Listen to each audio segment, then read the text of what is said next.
if you think first of social affirmation, taking a young child who has the perception that they're born in the wrong body, and they are encouraged in that by either their family, one family member, or perhaps a school teacher or a school counselor, that if that child takes on the persona of the opposite sex and changes name, changes dress habits, and is then accepted in that child's environment at school and at home, it's very difficult when that child tries to come back from that, realizing that was a mistake.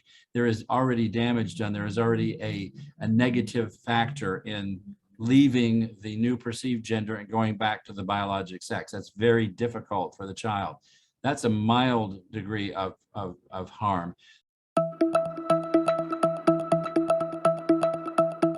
Medical treatment is very harmful in that stopping puberty stops all of the process of the hormones of puberty going to the body and creating the responses that the biologic body is expecting. A male biologic body expects to see high levels of testosterone. A female biologic body expects to see high levels of estrogen. When that doesn't happen, systems don't mature. They remain immature. The testicle and the ovary do not mature into fertile organs. The bones lose calcium that it cannot be recovered. The brain does not complete development as it is expecting to, because the hormones of puberty are not there that match the biologic body. So harm is done. Eventually sterility occurs, infertility, because of the inability of the ovary or the testicle to figure out what to do. That is not often recoverable. We do not know. They talk about puberty blockers being totally reversible, and the answer is no, they are not. None of that can be put back together. It's irreparable, and it's a sterilization of a child to do that. It should never happen to a child. They should not even be subjected to that. There's no way that they can consent and understand what they are losing in their lives when they're young children signing the assent forms and their parents signing the consent forms to have these things done.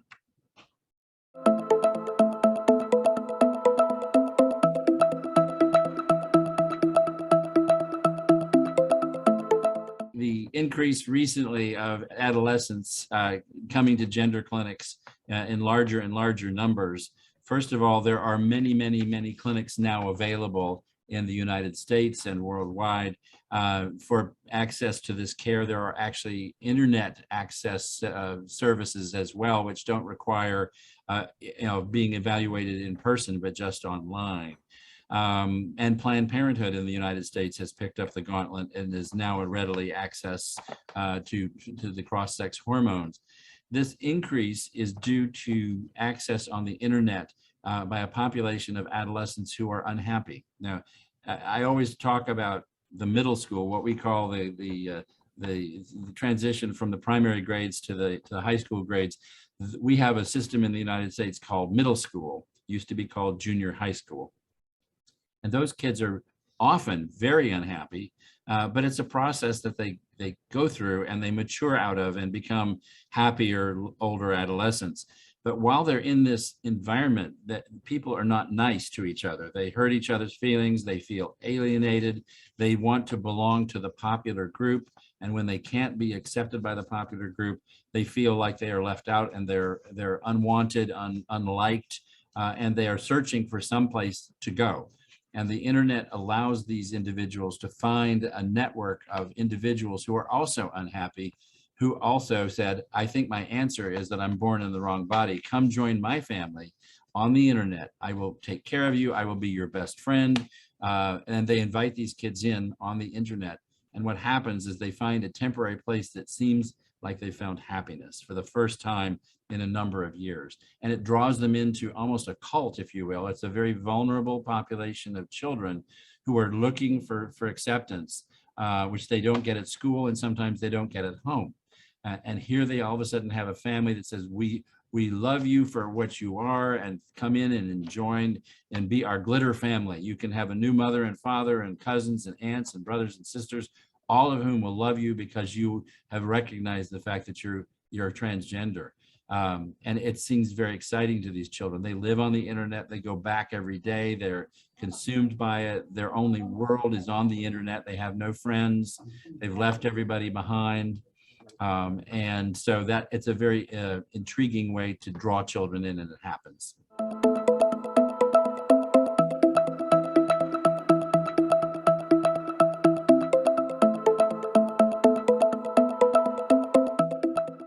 Yes, the data states that 98% of boys and 86% of girls who are experiencing a degree of gender incongruence in childhood will regain acceptance of their biologic sex in congruence with their gender identity by the time they pass through puberty, the end of puberty, not the beginning of puberty, but the end of puberty.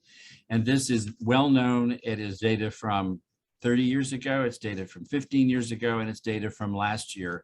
There are any number of studies published, 16 to 20 of them, which show this same statistical issue, that if you do not affirm these children, but you provide them with counseling and do not allow them to affirm themselves socially, medically, and surgically, they will go back to identify with their biologic sex by the time they reach adulthood. And because of that, it seems almost criminal that you would therefore want to intervene and stop that natural process, the process that sometimes needs counseling, but sometimes does not require that. And you will basically be damaging the body so that it has immense trouble going back from adulthood and to detransition, as they call it, not desist, but detransition from the medical and surgical aspects that they have been treated. It's very difficult for those adults. And those adults are now becoming more and more vocal in the United States and around the world, telling everyone, please do not allow this to happen to your child. It is not the right answer. It is not what it is advertised to be. It did not solve my mental health problems. It created more mental health problems than it solved. And so that's the reality of it. And it is well recognized that those are the statistics, but those are just bypassed as if they are old data and they're not relevant. And they also make excuses. The critics of those statistics make excuses that, well, those children weren't transgender anyway. They're not true transgender. We're only getting the true transgender people in our clinic. The ones that desist were never transgender to begin with. And that is all absolute nonsense.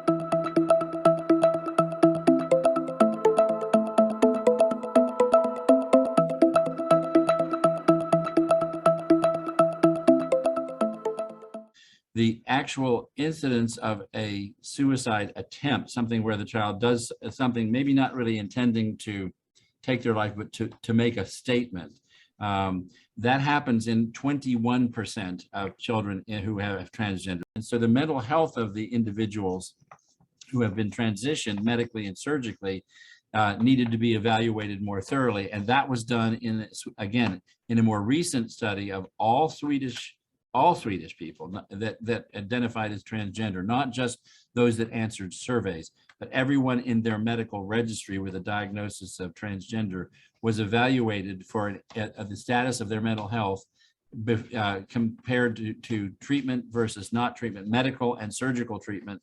And there was absolutely no improvement in their mental health by transitioning either medically or surgically. And that was published last year in the American Journal of Psychology.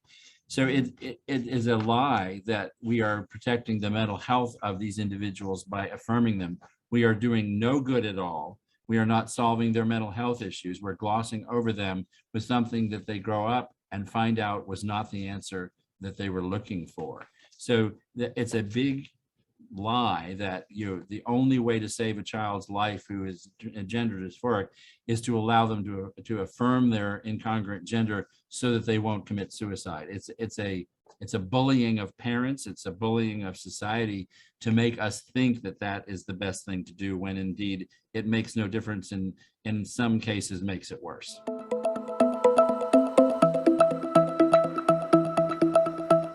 Puberty is not a disease state.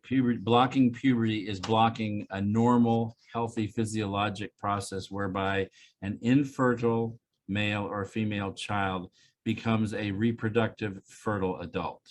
And it has effects on every organ in the body, and particularly in the brain, and also the changes that occur in the ovary and the testicle to become reproductive and fertile. They are all made to do that by the process of puberty. The bone structure is made to be stronger, and when estrogen is present in the body of a female, the bones are very dependent on estrogen to allow calcium to come into the skeleton. It is a window of opportunity that closes at age 25.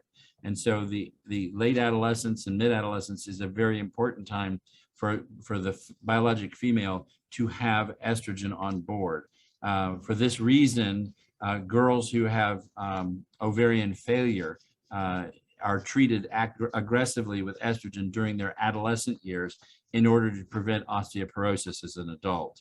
And so we know what happens when estrogen is taken away from a biologic female during those years, and we know what to do. There's a whole stable of literature that tells us that, and we treat because of that.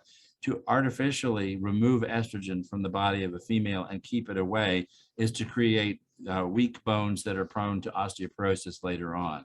And that cannot be recaptured. That is gone. What's gone is gone. It cannot be brought back if the child decides to change their mind after they've blocked their puberty.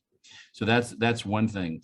The other organ systems, we do not have any studies anywhere that show a group of adolescents who are blocked with puberty compared to adolescents who go through normal puberty to look at kidney function, heart function, brain structure, bone density, and fertility.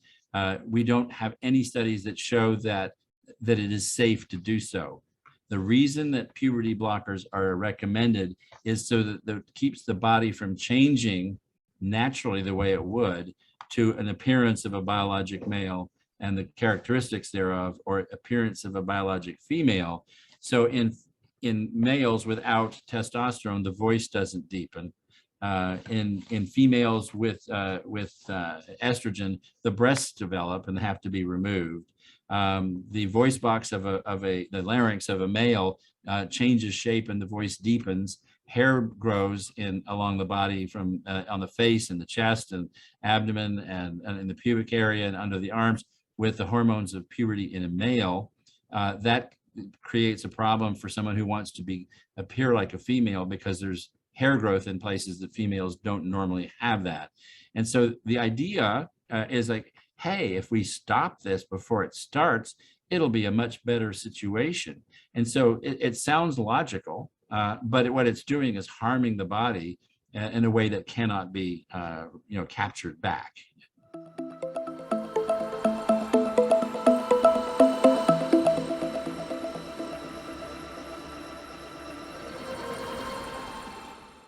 Okay, in the gender clinics here in the United States in particular, the evaluation of the mental health of the child is to be sure the child is not psychotic. That is to say, is in touch with reality, knows that they're not, they're not schizophrenic, they're not profoundly depressed to the point where they're suicidal up front. They won't accept those children into those clinics. But if a child just says they're born into the wrong body and they're sad and they're because they are not accepted by their family or by their friends or by society at large, they call that a normal circumstance, and the mental health evaluation ceases right there. They're brought into the clinics, and the first thing within the first visit, they're often given puberty blockers prescribed at the first visit. If they are already well into puberty, there's no sense in stopping puberty. They just start the cross-sex hormones. And again, that happens usually within the first or second visit in the clinics here in the United States. They bypass the evaluation. No one stops and says, how did this happen? Why do you feel the way you do? Let's sit down and go over your life history, your mental health history, Let's interview each of your parents separately. Let's interview your siblings, all the people that live in your social environment, and find out what the dynamics are of interpersonal relationships. That needs to be done in every single case. When we have a child who comes in with an eating disorder, anorexia nervosa, that is what is done. They evaluate the child, the parents, and the siblings to find out why this person believes they feel they're fat when they're actually emaciated. So this is no different than anorexia nervosa. It is a body image distortion, completely and utterly, and it needs to be evaluated with mental health. It's very easy just to have a psychologist in the gender clinic who basically treats the parents and teaches them how to accept their child and blames the parents for the child's discomfort emotionally and says, you are the problem. The child is fine. The parents are the problem. We're going to counsel them and how to accept this wonderful new persona that their child really is and was born with. So that's how mental health counseling is used in these clinics. It bypasses the child and it's basically telling the parents to learn to accept it.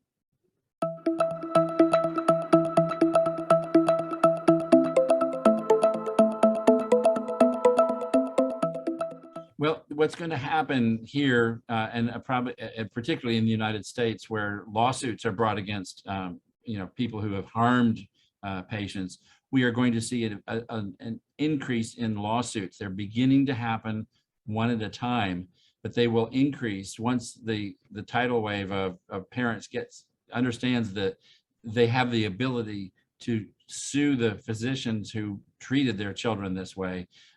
This is what's going to bring down the transgender industry in the United States. It's going to be, expensive lawsuits. The statute of limitations, which keeps you from being able to sue for damage past 2 or 3 years after the event. This is going to be extended in some states to 10 or 15 years after the age of consent.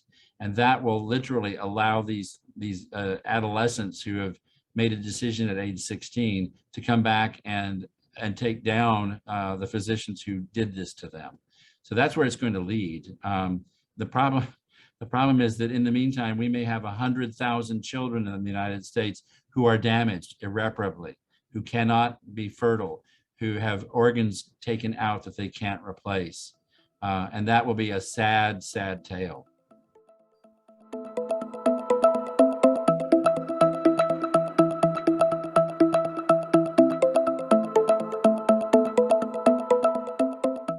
They have all the information that we have that shows the potential dangers. It is published. They are people in these clinics who actually have access to that literature. They just choose to ignore it, and they refuse over and over again to meet with us in front of an educational group or a forum to discuss this. Every time that I have had a circumstance develop where I am supposed to be speaking on a panel with people who are affirmation enthusiasts, they don't show up or they cancel me. So they obviously are afraid of the scientific truth, because if it's examined and opened and discussed, their ideas and their theories fall flat on their face. And could not be supported and would not be supported in a scientific manner.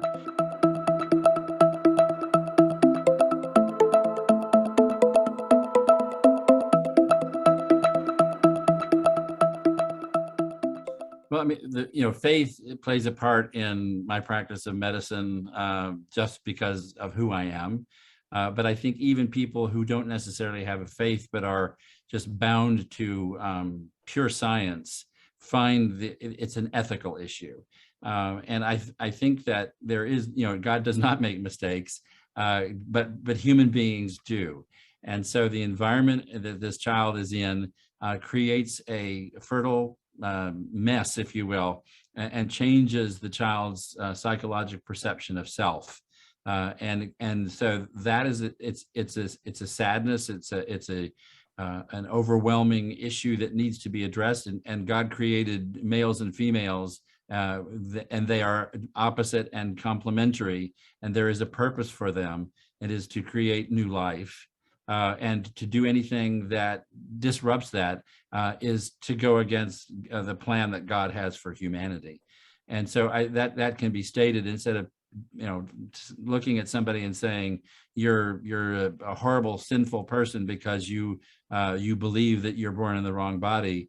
No, the environment created that, and the sin is wider than the child. It's the environment around them that's broken. And the thing is, we need to heal. It's all about healing. And I look at these children who are suffering and say, my job is to stop the suffering and the pain, and to do it in a way that I know in the long run is the plan that I believe in, the plan for life. So that's how my faith plays into this.